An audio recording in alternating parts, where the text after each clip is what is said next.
So I just came in because it's really dark out now. But first off, thank you for stopping by, and if you haven't already, subscribe to this channel. It really helps out. And today we're going to learn the triangle spring. I'm not really sure if that's the official name for it, but that's just what I call it because I can't find an actual name. But yeah, this move is really elegant, and it looks very magical whenever you do it because a triangle just forms, and it's really magical. It's a really cool flourish, and it's kind of hard, but I think after this video, especially with the tips that I'm going to be giving at the end, you'll be able to do it consistently. So let's get into the video. Alright, so to do this flourish, you're going to need really any kind of deck. Yeah, probably not just like a brand new deck, but a little bit broken into. Alright, so you're going to need to know how... Buddy, can you be quiet over there for just a second?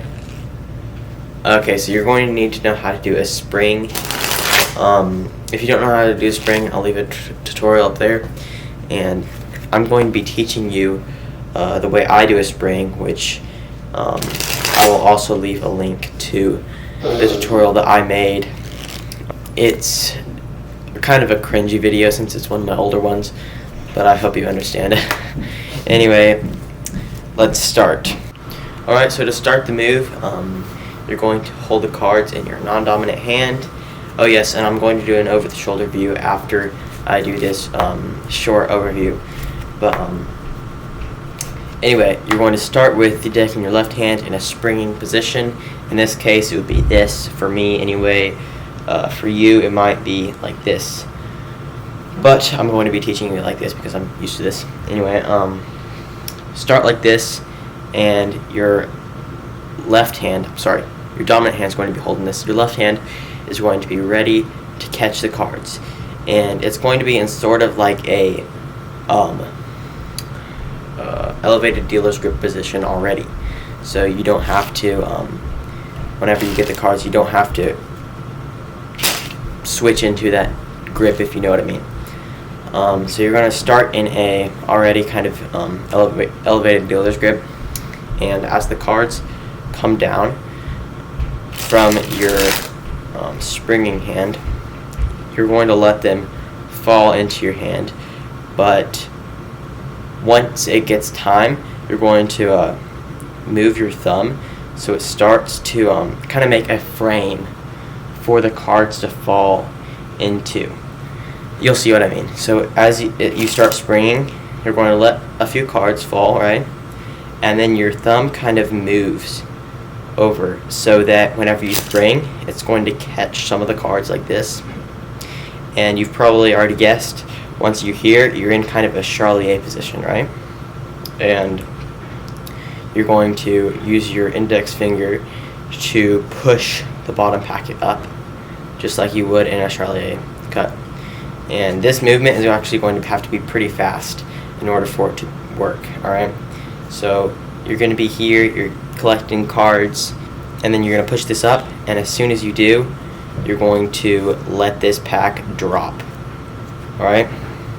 So drop, and again your thumb's going to move so it makes sort of a frame for the cards to land in. Well, it's usually a lot easier whenever you're actually doing it in real time, but I'll try to make this work for you. You're going to let some cards drop, make a frame, push up, and by here you're actually going to still be springing cards, right? So you're going to let this packet drop, and it's already going to be in a frame and collecting cards, so it looks like this, or kind of like this at the end. It makes a beautiful triangle. And now I'm going to get over the shoulder and more in depth, and then I'll do tips and troubleshooting for you guys. Okay, and so again, as I said, you're going to start springing the cards. And as you spring them, whenever you practice, you're not going to want to spring them from very far like you normally would, just because it's really hard to control them and make them go into that exact frame that you're going to be making with the left hand, okay? So as you are springing the cards and you make your frame, you're going to instantly push up with this deck. You're not going to want to make it slow, not casual Charlier cut, you know what I mean? Not doing that. You're getting the frame ready and you're pushing up and dropping as quickly as possible, okay? And this thumb is going to be instantly making a frame for the rest of the cards to get into, okay? I guarantee you that you're not going to be able to get this on your first try. Like, it's pretty hard. Trust me, it took me a few months to get even my first one right. So spring the cards, catch a few, and let the rest. Sorry, it's really hard to do choppy. Like, you'd think it would be easier to do choppy, but it's not. You have to do it in a flow in order for it to look good and work. It's really interesting. So you're also going to want to spring the cards from more of a lateral direction rather than diagonal. It really helps, especially whenever you're beginning. If you're an expert, then go ahead and do diagonal, whatever feels comfortable for you and whichever one works the best for you. A softer deck might be better, just so it's easier to spring the cards, and you could also use it for easier packeting, because if you think about it, you're going straight from an aerial and all the cards are separated to all the cards are being closed and as a packet, if you know what I mean. Once you are in your triangle position, the way you want to close this is pretty much just like a Charlier cut. You can close it like this if you want to, but that like kind of looks boring. So I'm gonna try to twist it up a bit, and you can close it by doing a Charlier cut with this bottom packet by pushing up onto this packet right here, and then simply close it. That's really it. And if you want, if you're feeling kind of spicy, you can do a revolution cut with this other packet if you want. Okay, now for some tips that you might have. Tip number one, definitely just keep going with that speed and the quickness of this flourish. You're not going to be not like a normal spring. Normal springs, you want to make it kind of long, you know, really dramatic. But with this, the main attraction is going to be the triangle anyway.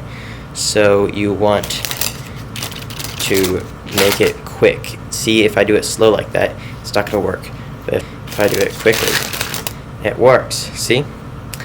And if you want to see the original move in action, I'm pretty sure the first time that it was ever seen was in a Virtuoso video. I believe that's where it was first seen, but I could be wrong, so don't quote me. Once again, thank you guys so much for watching. Since you made it since you made it to the end of the video, please consider subscribing. Sorry, I'm kind of tongue-tied right now. But if you like this video, make sure to drop a like, and gonna try to get 100 subscribers before the new year. Not sure if it's gonna happen, but I'm still waiting for that snowball effect they all talk about. Anyway, please do subscribe, and I will see you in my next video.